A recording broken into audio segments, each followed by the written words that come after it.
Hi, Michael Buffer here, and let's get ready for Stat Sports.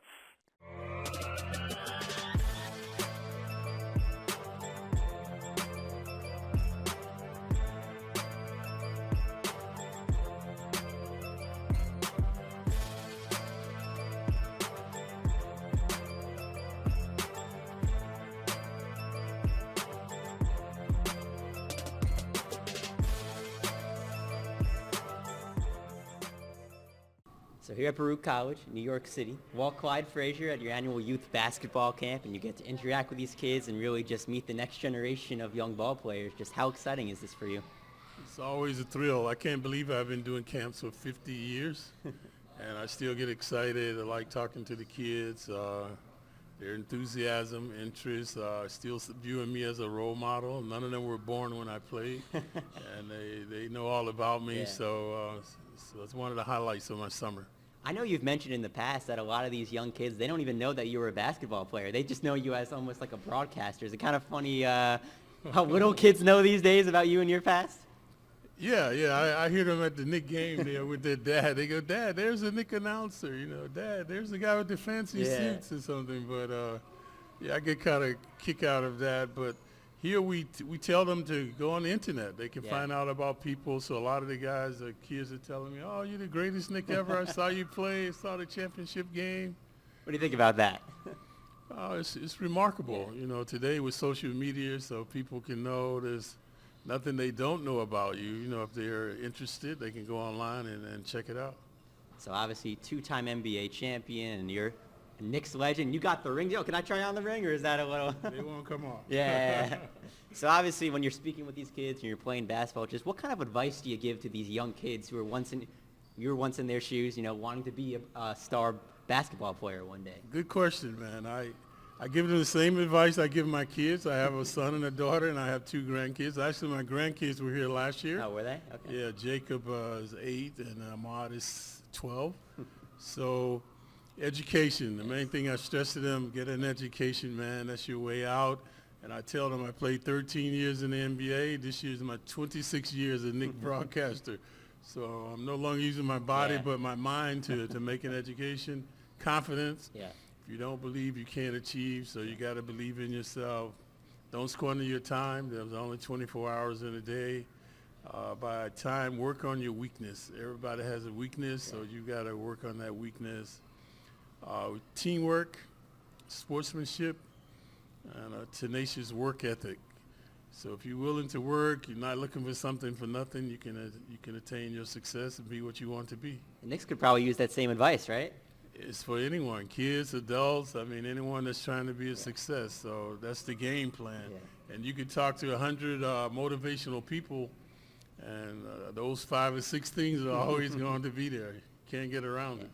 So take me back to when you're a little kid and you're growing up in Atlanta, Georgia, and you're playing basketball. Was your dream to always be a star NBA player? What would take me back to that? Well, I'm on the playground. If you ever came to my house and asked my mom, "Where's Walt?" she said, "Go down to the playground."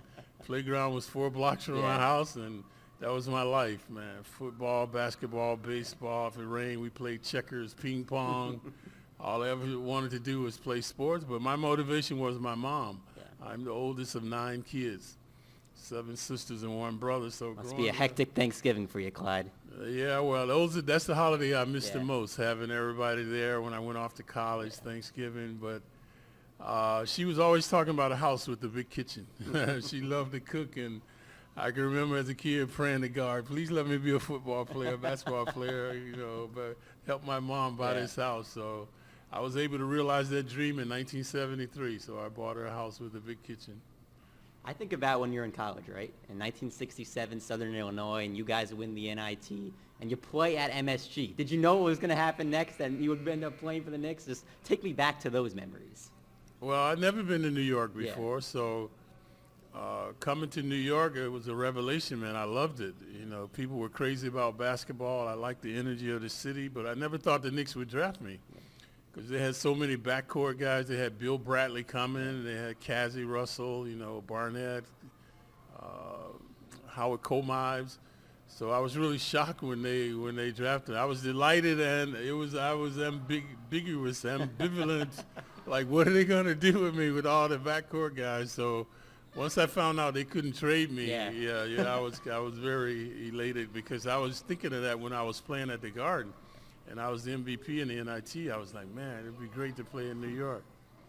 Yeah, so you've been in New York, whether it's between playing and your broadcasting for basically over 50 years. You've said in the past that you are the Knicks. Just what does this city, New York City, mean to you, Clyde?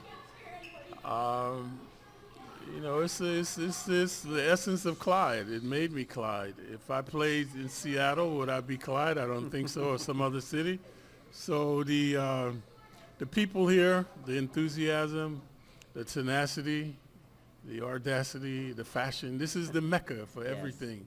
So I came here and I mastered the nuances of basketball and the style with the Rolls Royce and fur coats and all of that. So I was in the right place at the right time. I just think about you and I think about your style, and obviously a little different today. No suit, no nothing outlandish and anything like that. Just what was the motivation behind your fashion sense, Clyde? Because it is unique. It is none unlike any other. Well, my dad was into fashion, so I have a brother. He's a good dresser. He's not flamboyant like me, but he's a good dresser. You take pride in that, being number one in the family. Yeah, and the NBA I've been voted the best dressed athlete ever. So, but the thing is, when I played, everybody wore suits. Yeah. You know, we were always trying to outdress the opposition, and what set me apart was the hat. You know, one day I bought the hat, the wide brim hat, and that's how the image Clyde developed, because I used to steal the ball on the court and all of that. So since 1973, you know, I've been dubbed Clyde, and most of my endorsements, like I was the first guy to endorse a sneaker. Yeah, you got him right there. Can't believe it's like 40 years already.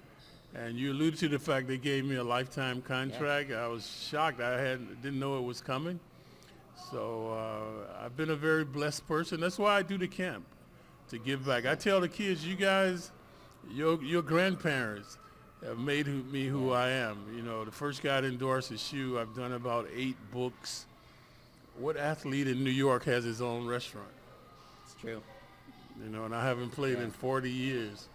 So I'd be an ingrate not to give back and think of the kids. My most profound moment, I told them, when I go to Madison Square Garden, is not looking at my jersey hanging in the rafters with the other Nick Grace, but every night I come out of the employees' entrance at 8th Avenue and 33rd. I have a flashback when the Knicks weren't that good. I was in the twilight of my career. There would always be 3 or 4 kids waiting for me. For autographs? No, Clyde, you're still the greatest. Ah.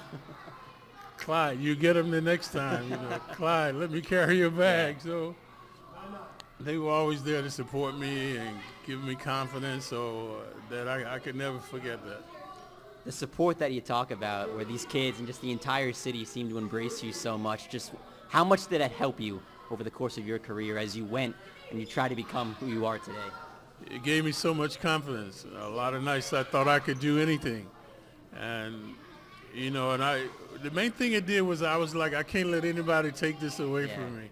You know, when I walk down the street, people are talking to me, all the adulation you had mentioned. And so when I play Oscar Robertson, Jerry West, Earl of Pearl, I'm like, I got to give 110%, man. I can't disappoint my fans. I can't let them down. And so I was always cognizant of playing my best when I'm on the court and when I'm off the court. Yeah. You know, I never got into drugs or alcohol, never embarrassed the organization or my fans. So I'm proud of that.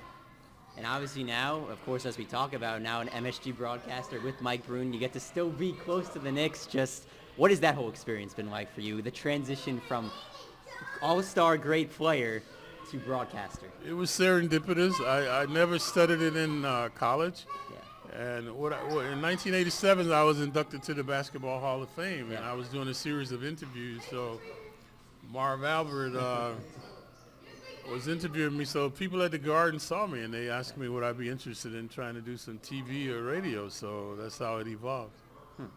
But the first time I ever did a game, and I was like, I like this, you know.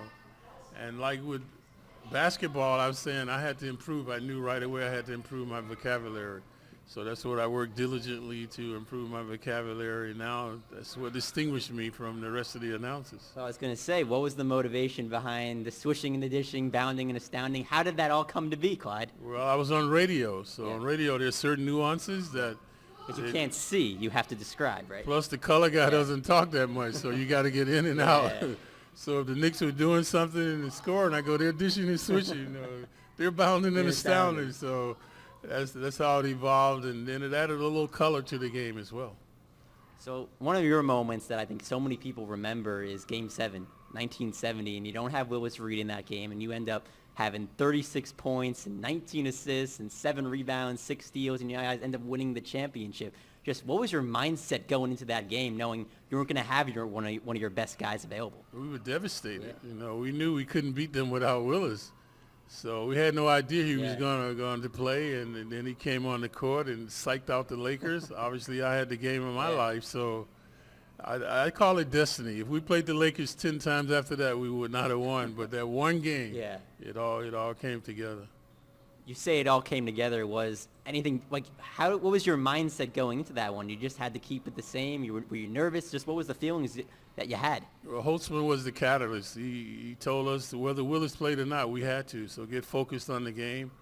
Ironically, when I left the locker room, he told me to hit the open man. But as the game evolved, I was the open man. So we had no preconceived ideas about what to do. Just try to contain Chamberlain, because Game 6 he had like 40 points and 20 rebounds. So, I knew my job was to handle West, try to contain West, hold him down, and that's how we kind of approached the game. But the fans became very catalytic when they saw Willis, man.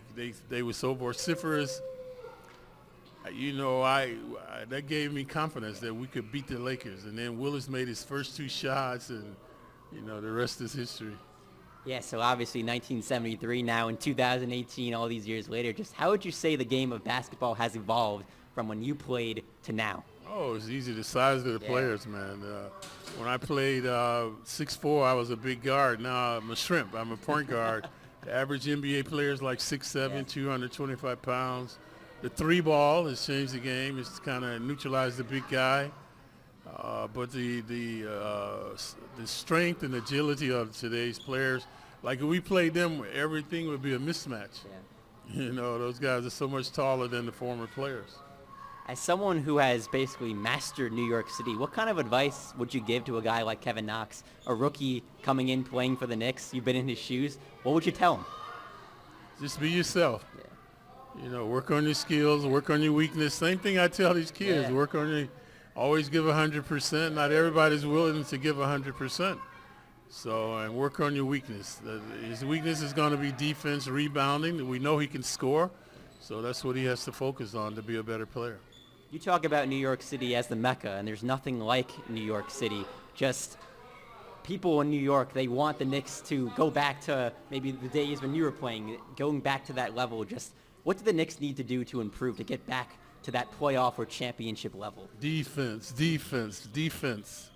That's where they've been lacking. Yeah. They haven't had the ability to deny teams down the stretch. They always give up the big basket or foul and cause their demise, so they must improve defensively. Is that easier said than done as someone who's been able to master that? No, defense, anyone can play. Yeah. It helps that you can run and jump, but it's not a prerequisite. It's just having pride and wanting to deny guys. This is what I tell these campers, man. You just got to have pride. That was my favorite part of the game, playing defense. Yeah, final things here before we let you go. Just as we mentioned before, it's been 50 years. You've been a part of this city and everything. Just does it still have the same excitement for you? Do you still get excited by being here with these kids and just being in New York City? I do, man. I get nervous before I talk to them, just like 50 years ago. And the kids are the same. They're impressionable. They have energetic, erratic, dramatic, lacking confidence, lacking discipline is one of their biggest problems, and defense is atrocious. All of these guys have their hands all over the guys, so that's what I'm going to be talking about today, because I watched them play yesterday, is discipline in the drills and defense. Play defense with your feet, not your hands. And I'll mention education again and mention LeBron, what LeBron has done with his school. So that's important. So keep pounding these guys, keep pounding. But I know we're reaching them. I can tell from the games, the way they react to me. My biggest revelation here is when I first come, like Monday, everybody's calling me Clyde. Clyde. By Thursday, they'll be calling me Mr. Frazier. Really? Yeah, out of respect. That I told them I would be here every day. They could talk to me, and I don't disappoint them. And what does that mean to you, to know that you have their respect? I'm giving back, because they made me who I am. And they still, like I said, with my restaurant, they are my biggest supporters. So it's a win-win situation. Yeah, final thing here. You mentioned social media before and how it's different now than when you were playing. Just if you were social media back when you were playing with the Knicks and you're in New York City, just what do you think that would have been like? What would you think? Will you be a big Twitter guy and all that? No, it would have been devastating. I wouldn't be Clyde. Red Host would know I was out at 4 or 5 o'clock in the morning. So, I would not be Clyde because now they focus on everything guys are doing wherever they go. So, back in the day, I could stay out 4 or 5, nobody cared, nobody was watching. So, it would be a big difference now. I would not be a big Twitter guy. I'm not like that. Even today, I'm a caveman when it comes to computers, and I still rely on my thoughts. I like to write things down. I retain things better when I write it and I see it, and it's been a blessing and a curse. When I'm with my grandkids, all they do, man, they got things in their ear. Earphones and the iPhone. Yeah, if I was a parent, I would not tolerate it. There would be discipline. You must have discipline in everything, So it's definitely out of control with a lot of people. Clyde, appreciate the time. Always a pleasure. Enjoy talking to these kids. All right, we'll shake them up now. Get them going, all right?